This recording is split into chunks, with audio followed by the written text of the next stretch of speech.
Piur garaba ma bisa korap. Kando, ada lah sih. Ane gue piur garaba sih udah.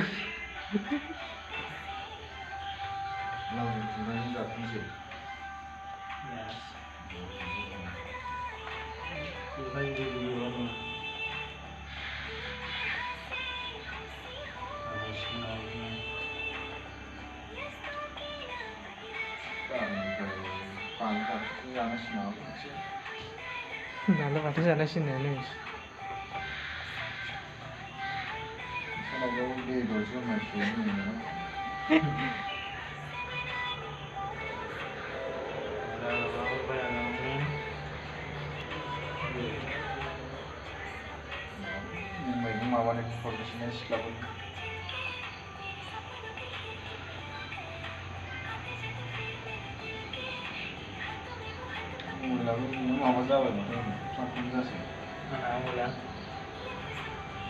Dari mana deh?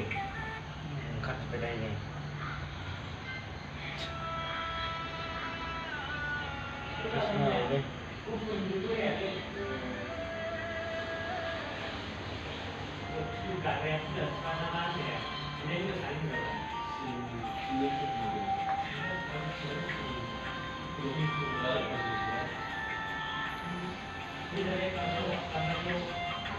Kamu coba Serum sih.